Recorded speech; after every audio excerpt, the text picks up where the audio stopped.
Live from Nigeria, this is True Vision. The headlines: Nigeria Labour Congress issued December 1st deadline for minimum wage payments. Electoral sensitive materials arrive ahead of Ondo governorship election. FCT Minister Nyesom Wike vows to continue Shanty Demolitions despite protests. Hello, I am Marvelous Oboman and welcome to News Roundup. Let's begin the bulletin this evening from Nigeria's capital, where the Nigeria Labour Congress has issued a warning to state governors, giving them a deadline of December 1st to begin paying the new national minimum wage of 70,000 naira. The Labour body announced it would initiate an indefinite strike if the governors fail to meet the deadline. The NLC says it will initiate a series of industrial actions in all non-compliant states and will not relent until the minimum wage is fully implemented across Nigeria. Now, away from Abuja, let's head to Ondo ahead of the November 16th Ondo State gubernatorial election. Sensitive materials for the election have arrived in Akure, the state capital. Announcing the development via social media, the Independent National Electoral Commission said the materials were transported by the Nigerian Air Force and have been received by officials of the Central Bank of Nigeria. This marks a significant step towards ensuring a smooth and secure election in the state. Now, still in Ondo State, the Commandant General of the Nigeria Security and Civil Defense Corps, Ahmed Abubakar, has ordered the deployment of 6,000 officers and personnel to ensure adequate security before, during and after the November 16 Ondo governorship elections. In a statement by the Corps Public Relations Officer Babawale Afolabi, the Commandant General said the deployment of personnel to the state is aimed at ensuring a hitch-free exercise. He emphasized that the Corps is fully prepared to ensure free, fair and credible elections, and the personnel will be deployed from neighboring states such as Ekiti, Ogun, Oyo, Osun, Lagos, Edo and Delta State. Now let's return to Abuja, where concerns are growing that President Tinubu's 48 cabinet ministers do not reflect federal government's seriousness to cut the cost of governance. Those who spoke to True Vision said a government that is sincere and serious to tackle poverty and hunger in the country must first cover loopholes through which taxpayers' money are being wasted, such as reducing the number of ministers. Our correspondent, Anebo Ebere, reports. In less than a week after returning from a 2-week vacation, President Bola Tinubu has made some changes in his cabinet, sacking and appointing new ministers. Those sacked were the Minister of Women Affairs, Uju Kennedy Ohanenye, Minister of Tourism, Lola Adejon, Minister of Education, Tahir Maman, Minister of State for Housing and Urban Development, Abdullahi Gwarzo, and Minister of Youth Development, Jamila Ibrahim. The president nominated Maigari Dingyadi as the Minister of Labour and Employment, Idi Maiha as Minister for the newly created Livestock Development Ministry, Yusuf Atta as Minister of State for Housing and Urban Development, Shuaiba Ahmad as Minister of State for Education, and Dr. Nentawe Yilwada replacing Betta Edu as Minister of Humanitarian Affairs and Poverty Reduction. Bianca Odumegu Ojukwu was appointed Minister of State for Foreign Affairs, while Jumoke Oduwole was named Minister of Industry, Trade and Investment, replacing Doris Uzoka Anite, who has been reassigned as the Minister of State Finance.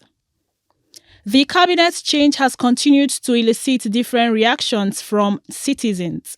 A public affairs analyst, Jide Ojo, said the move was apt looking at the current situation of things in Nigeria and the failure of some of the ministers to meet the expectations of Nigerians. It's long overdue and it's even underwhelming because I had expected more heirs to rule. 48 ministers, 1 year in office, no impact. Nigerians are suffering, they are writhing in pains, and these are aides and lieutenants of the president.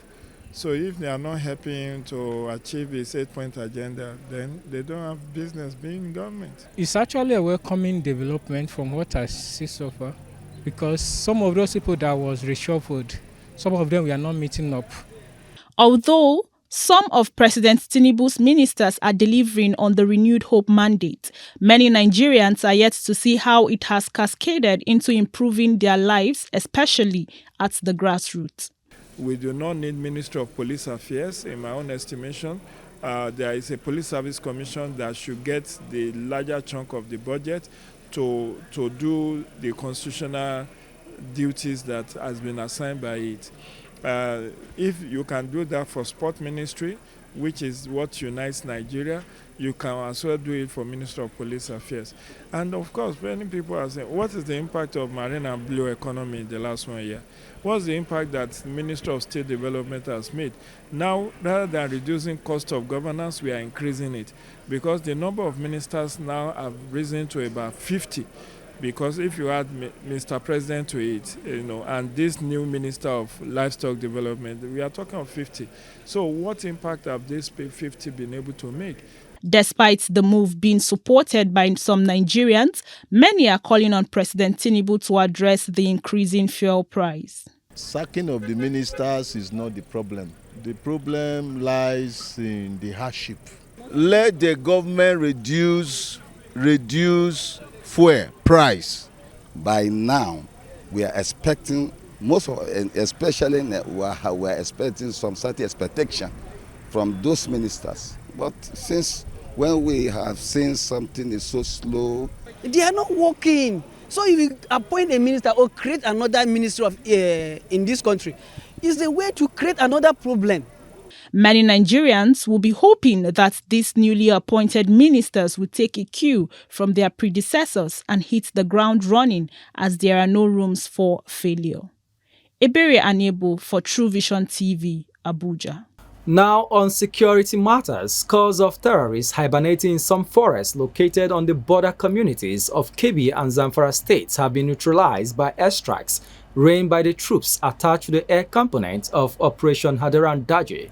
The terrorists, some of whom are members of the newly formed terrorist group Lakurawas, were killed at a location called Sangeiko in Zamfara, near the Kebbi border, where they were planning to launch fresh attacks on innocent citizens. Commenting on the development, NAF spokesman Olushola Akimboyewa explained that the airstrikes were rained on the terrorist hideouts, following confirmed intelligence regarding increased terrorist attacks in those areas. Now, the Minister of the Federal Capital Territory, Nyesom Wike, has pledged to continue demolishing shanties in Abuja despite protests by some group to deter him from cleaning up the capital and making it inhabitable for criminals. The minister's commitment followed his inspection of the ongoing demolition of shanties in Ruga.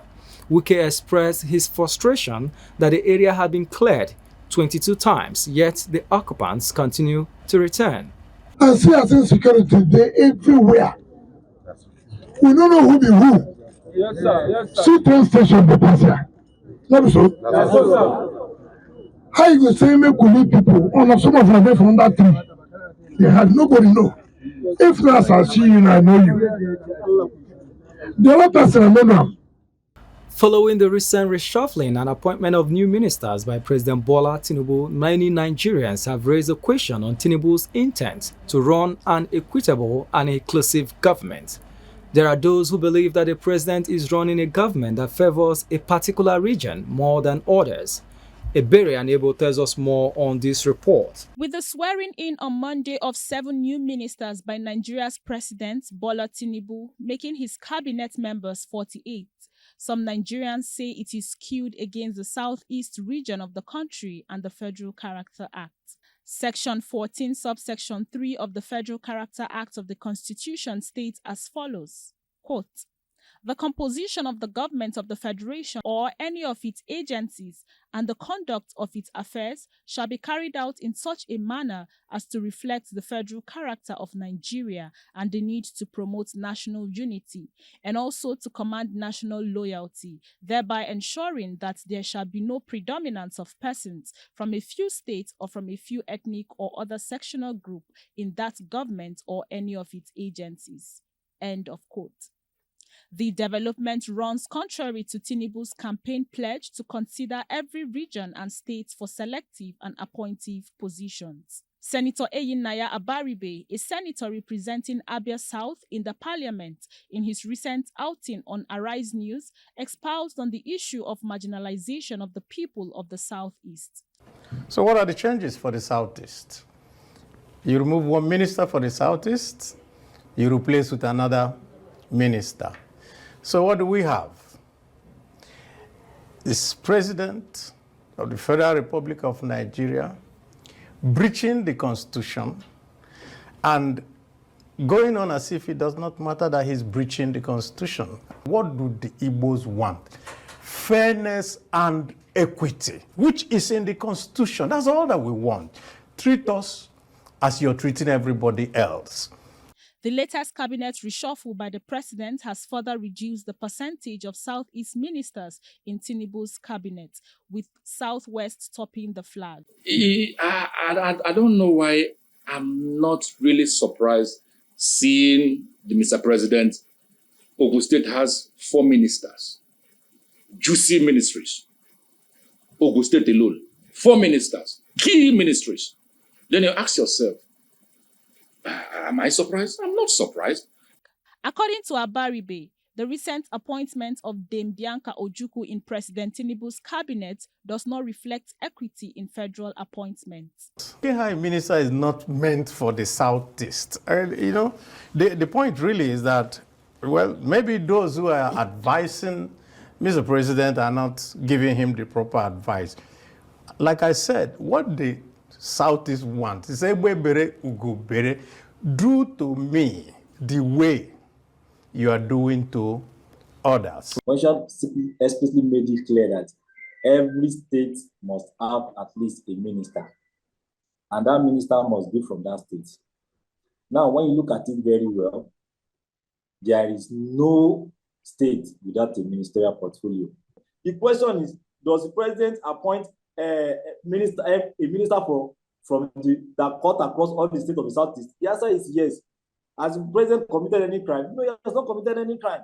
The Pan-Yoruba socio-cultural group Afenifere distanced itself from the appointment style of President Tinubu, asking what the difference between Buhari's pattern of appointment and that of Tinubu is. Well, I want to commend that faction of the Afenifere that made the criticism.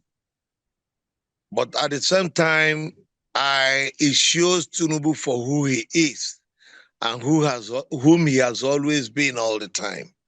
And if only he knows how bad the economy is, he will work hard enough to incorporate good hands. Simply put, this is a government of the Yorubas, by the Yorubas, and for the Yorubas. And I don't think they care about the interests of the other sub-regions that make up the Nigerian federal state. Although the feeling of marginalization is not particular to the Southeast, other regions are still clamoring for one issue or the other. It is time for President Tinubu to see himself as a president of the Federal Republic of Nigeria and not of a particular region. In Abuja for True Vision TV, Ebere Anebo. Now on the foreign scene, following the declaration of Donald Trump as the 47th President of the United States of America, a lot of African countries have been speaking on what the continent will benefit from his administration and lessons to be learned during and after the election. The lessons for us to learn is there has to be an efficient system, and we must be willing to know our propensity for cheating. That's the truth. We have a propensity for cheating, and to find how we can block those loopholes. This matter of winning at all costs, like Donald Trump. No, we shouldn't. We should be moving away from it and ensuring that our system, that the system becomes efficient. Now, in the case of perhaps people celebrating Trump's victory, perhaps they align with his vision and his personality. You and I know that Trump is a strong personality who believes in what he believes in. Obviously, those who support him from this end aligns with that personality of his. Not necessarily about the Republican, so to speak. The fact is that they align with Trump's personality. and what he believes in. Perhaps that's why he enjoys the kind of support from this part of the world. That's the size of the bulletin. Before we call it a wrap, a look at the major headlines. We told you that Nigerian Labour Congress issued a warning to state governors, giving them a deadline to begin paying the new national minimum wage. INEC sensitive materials have arrived at Akure ahead of the gubernatorial election. The Minister of the Federal Capital Territory, Nyesom Wike, has pledged to continue demolishing shanties in Abuja, despite protests by some group to deter him from cleaning up the capital and making it inhabitable for criminals. You can connect to us via our social media platforms. Thanks for watching. I am Marvelous, a Bowman. Do enjoy the rest of your evening.